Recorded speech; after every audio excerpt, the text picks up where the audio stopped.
আপনি দেখুন আওয়ামী লীগের জমানাতে হাতুড়ি বাহিনীর উদ্ভব হয়েছিল। এখন সেই হাতুড়ি বাহিনী কিভাবে আওয়ামী লীগের জন্য বুমেরাং হয়ে পড়েছে। সেই হাতুড়ি বাহিনী ভিন্ন নাম নিয়ে ভিন্ন পরিস্থিতি নিয়ে এখন ৩২ নম্বর ভাঙার ক্ষেত্রে ব্যবহৃত হয়েছে। এবং একটা দুটো হাতুড়ি নয়, যে হাতুড়ি দিয়ে বা যে চাপাতি দিয়ে আওয়ামী লীগ তার প্রতিপক্ষকে শায়েস্তা করত, এখন সেই হাতুড়ি এবং প্রতিপক্ষ চাপাতি দিয়ে আওয়ামী লীগ যারা একেবারে আওয়ামী লীগের আমজনতা তাদের জীবনকে তছনছ করে দেওয়া হচ্ছে এবং এটি থামবে না, এটি চলতেই থাকবে। রাতারাতি যখনই কোনো একটা সমাজে যে কোনো একটা জীবাণু আসে, ভাইরাস আসে, তো ওখানে অ্যান্টিভাইরাস না আসা পর্যন্ত ওই ভাইরাস নষ্ট হয় না। তো আমাদের এই গত ৬-৭ মাসে যে মন্দ বিষয়গুলো আমাদের এই সমাজে ঢুকে গেছে, সেটাকে আপনি মব জাস্টিস বলেন, হাতুড়ি বাহিনী বলেন, বুলডোজার বাহিনী বলেন, এগুলো আসলে থামবে না। এগুলো থামবে না। এগুলো থামার জন্য অ্যান্টিভাইরাস হলো সুশাসন, অ্যান্টিভাইরাস হলো আইনের শাসন, অ্যান্টিভাইরাস হলো মানুষের গণতান্ত্রিক বোধ এবং বুদ্ধি এবং জনসচেতনতা, যেটি কম করে হলেও 10 থেকে 15 বছর, কোনো কোনো ক্ষেত্রে 20 বছর যাকে বলা হয় প্রয়োজন হয়।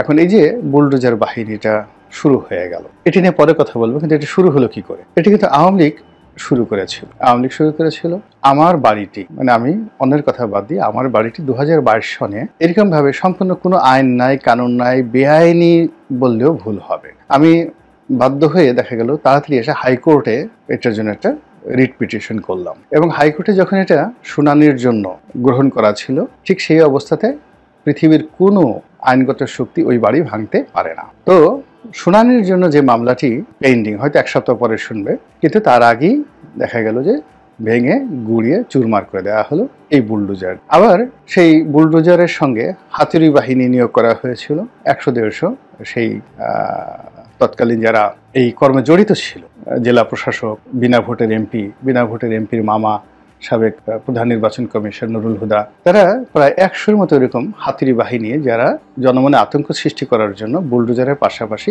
হাতুড়ি দিয়ে সেই বাড়ি ভাঙতে হবে। তারপর যাকে বলা হয় ওই বাড়িতে যা কিছু আছে লুটপাট করতে হবে।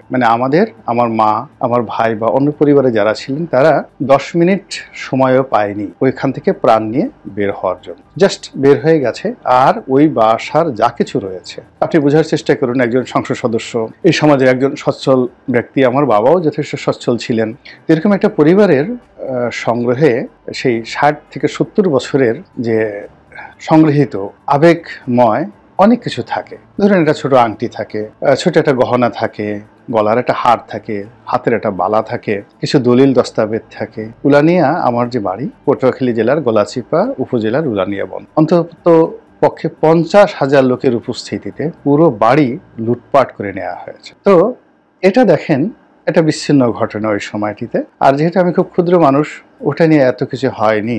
তা আমারই মতো এরকম ভাবে দেখা গেল এর আগে মধু সাহেবের বাড়িতে এরকম হয়েছে, আরো অনেক কিছু হয়েছে। খালেদা জিয়ার বাড়ির কথা তো আমরা সবাই জানি। তো সেই খালেদা জিয়ার ক্ষেত্রে যেটা হয়েছে, সেটা এই যে এটা বাড়তে বাড়তে এখন কোন পর্যায়ে এসে থামেনি, কোন পর্যায়ে এসে স্থির হয়েছে, এটাও আগামী দিনগুলোতে এখন যেটা শুরু হয়েছে এটা থামবে না, এটা বাড়তে থাকবে। এবং এটাকে থামাতে হলে আমরা অনেকে দায়ী করতে পারি, যে অমুকে উস্কে দিয়েছে, অমুকে কেন বক্তব্য দিল, তারপর অমুকে কেন উস্কানি দিল, কে আগে করলো, কে পরে করলো, এগুলো নিয়ে বিতর্ক করতে পারি। কিন্তু ব্যাপারটা হলো যে ভাইরাসটা শুরু হলো থেকে? ভাইরাসটা শুরু হয়েছে অনেক আগের থেকে। বুলডোজার কারা ব্যবহার করেছে, আর এই চাপাতি, হাতুড়ি কারা ব্যবহার করেছে, কোন কাজে ব্যবহার করেছে? আপনি চিন্তা করুন যে এই সরকার 2024 সনের সেই নির্বাচনের পরপর এই ঢাকা বিশ্ববিদ্যালয়ের ক্যাম্পাসে আমার গাড়িটা, শখের একটা গাড়ি, সেই গাড়িটি ভেঙে দিল। এবং সরাসরি এটা ছাত্রলীগ করেনি। ওই সময়টাতে সরকারকে খুশি করা, শেখ হাসিনাকে খুশি করার জন্য গোয়েন্দা সংস্থাগুলো তাদের ভাড়াটিয়া এজেন্ট দ্বারা এই কাজ করেছে। শাহবাগ থানায় মামলা হয়েছে, সেই মামলা ডিবিতে গেছে, এখন সেটা ডিপ ফ্রিজে পড়ে আছে। তাহলে ধরুন, আমি আমার যে প্রাণের বিশ্ববিদ্যালয়কে আমি কখনো ভয় পাইনি, never ever in life. Dhaka বিশ্ববিদ্যালয়ের চত্বরকে মনে হতে ধুলোবালি সব আমার, বই মেলা, তারপরে বাংলা একাডেমি প্রাঙ্গণ, এ সবই মনে হতো আমার। কিন্তু ওই একদিনের ঘটনার ফলে কি হচ্ছে, আমার আমিত্ব থেকে আমি বের হয়ে গেছি।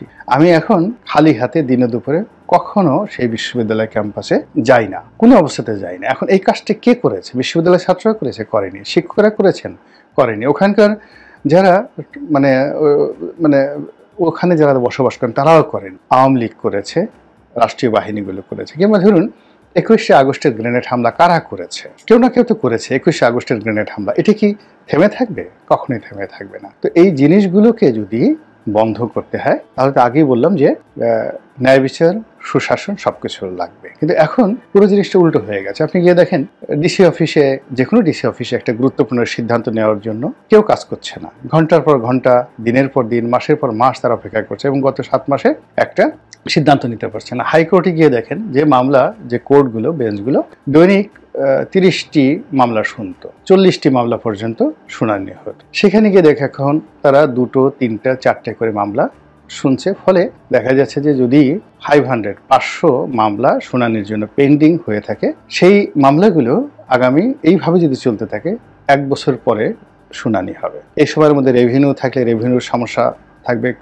জেল, জরিমানা থেকে শুরু করে যা কিছু আছে উচ্চ আদালতে ঠিক এই ঝামেলাগুলো হচ্ছে। তো এগুলো বন্ধ হচ্ছে না। তো এই সময়টাতে কেউ কাজ করছে না। থানা, পুলিশ প্রশাসনের একই অবস্থা, সব জায়গাতে একই অবস্থা। এই অবস্থার কারণে কি হলো, এই যে নতুন যে বাহিনী, মানে হাতুড়ি বাহিনী, তারপরে শেষে চাপাতি বাহিনী, এই বাহিনীকে ছাড়িয়ে এখন নতুন আতঙ্ক বুলডোজার বাহিনী। কার বাড়ির সামনে বুলডোজার কখন এসে যায়। এবং আমরা এতটা ভীত সন্ত্রস্ত হয়ে পড়েছি, এই বুলডোজারের মালিককে, কোত্থেকে আসলো, নম্বরকে, কত টাকা ভাড়া দেওয়া হলো, কারা এটা আনলো, এই বিষয়গুলো পর্যন্ত আমরা প্রশ্ন করতে পারছি না। আমরা শুধু চেয়ে চেয়ে দেখছি, আর ভাঙনের শব্দে আমাদের আতঙ্ক ক্রমশ বেড়ে যাচ্ছে। তো এই যে একটি অবস্থা, সেই অবস্থা কতদিন চলবে, কি অবস্থাতে চলবে, এটার পরিণতি কি হবে? এই পরিণতির মধ্যে শুধু একটা বলতে পারি যে ধরুন আওয়ামী লীগের লোকজন কিংবা আওয়ামী লীগের যারা সাপোর্টার বা ধরুন অ্যালাইট, যেমন এখন এই বুলডোজার নিয়ে দেখাতে হচ্ছে, এক পক্ষ এই বুলডোজার বাহিনীকে উদ্বুদ্ধ করার জন্য চট্টগ্রামের মেয়র, সাবেক মেয়র জনাব মহিউদ্দিন চৌধুরীর বাড়ি দেখাচ্ছে, যে বাড়িটা ফুটফুটে সুন্দর, দেখতে অনেক সুন্দর। আর এক পক্ষ আবার সঙ্গে সঙ্গে ডক্টর মোহাম্মদ ইউনূসের বাড়ির ছবি চট্টগ্রামে দিয়ে দিচ্ছে যে এই বাড়িটা অনেক সুন্দর, গেল ভালো কথা।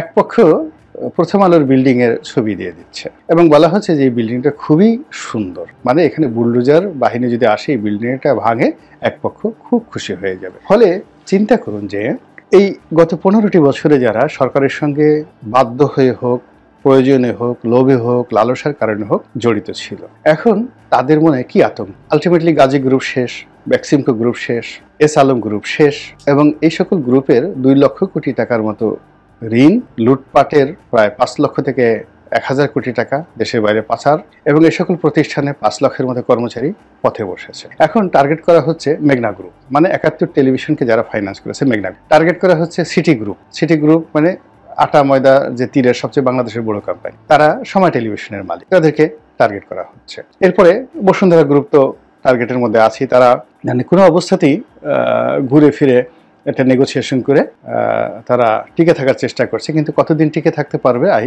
Don't know. সিমিলারলি প্রথম আলোর যে মালিক পক্ষের যে গ্রুপ, ট্রান্সকম গ্রুপ, এটাকেও মাটির সঙ্গে মিশিয়ে দেওয়ার জন্য সবাই চেষ্টা করছে। তাহলে বাংলাদেশে রইলটা কি, থাকলোটা কি? এরপরে ধরেন প্রধানমন্ত্রী সেই সমাবেশে প্রাণের মালিক গেছে, সর্বশেষ যে সংবাদ সম্মেলনটা হলো বা ব্যবসায়ীদের একটা মানে যাকে বলা হয় অনুষ্ঠান হলো, এখন প্রাণের সারা বাংলাদেশে শত শত আউটলেট এবং শতাধিক তাদের গোডাউন, কারখানা রয়েছে প্রাণের, এবং বাংলাদেশের সবচেয়ে বড় কোম্পানি, 1 লাখ লোক সেখানে চাকরি করে। আরেকটি কোম্পানি আছে জনাব একে আজাদের হামিম গ্রুপ। হামিম গ্রুপের সঙ্গে নিউজ 24, চ্যানেল 24, সমকাল পত্রিকা, এই 2টো প্রতিষ্ঠান রয়েছে। তার সঙ্গে সঙ্গে এখানেও প্রায় 50,000 লোক চাকরি করছে। তো ওনারা সবাই মোরলেস তাদের ব্যবসা করার জন্য রাষ্ট্রের সঙ্গে সমঝোতা করতে হয়েছে, রাষ্ট্রের যারা পরিচালক তাদের সঙ্গে সখ্যতা করতে হয়েছে, আর অন্য ভাষায় বলতে গেলে দালালি করতে হয়েছে। অনেক ইচ্ছা করে করেছেন, সম্পত্তি বাড়ানোর জন্য, অনেক অস্তিত্বের জন্য করেছেন।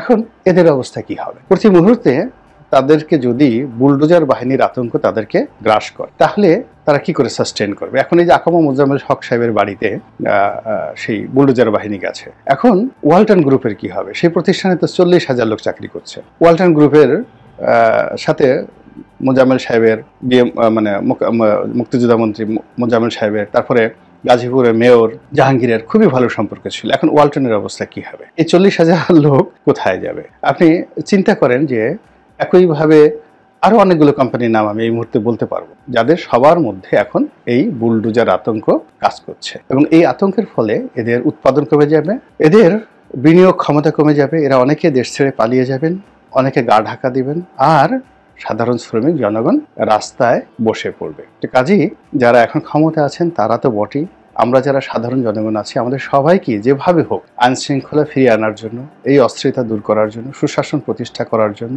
যার যার অবস্থান থেকে পবিত্রতার সাথে আল্লাহকে স্মরণ রেখে দায়িত্ব পালন করতে হবে। এখানে ইউনিয়ন পরিষদের তহসিলদার, সেক্রেটারি, মানে ইউনিয়ন পর্যায়ের তহসিলদার, সেক্রেটারি, তারা আবার সুপ্রিম কোর্টের প্রধান বিচারপতি থেকে শুরু করে নিম্ন আদালতের একেবারে সেরেস্তাদার পর্যন্ত সবাইকে আল্লাহর হস্তে দায়িত্ব পালন করতে হবে। আদারওয়াইজ এই দেশটির অস্তিত্ব, স্বাধীনতা, সার্বভৌমত্ব থাকবে কিনা বলা যাচ্ছে না। অতীতে বহুবার আমাদের মানচিত্র বদল হয়েছে, বহুবার খণ্ড বিখণ্ড হয়েছে। আর ইতিহাসে পরিক্রমায় একটা নিয়ম হলো প্রতি 50 বছর পর পর একটা যাকে বলা হয় মানচিত্র পরিবর্তনের একটা উপলক্ষ আসে, এবং 100 ইয়ার্স পর এটি একেবারে অনিবার্য হয়ে পড়ে। তো 1971 থেকে 70 থেকে যদি আজকের দিন পর্যন্ত ধরেন কত বছর হল। তো কাজেই আমরা একটা ঐতিহাসিক বাঁক পার করছি, এবং এই বাঁকে যেন পরজীবীরা, সন্ত্রাসীরা, মন্দ লোকেরা আমাদেরকে জিম্মি করতে না পারে, সেই ব্যাপারে আল্লাহ যেন আমাদেরকে সাহায্য করেন, সহযোগিতা দান করেন।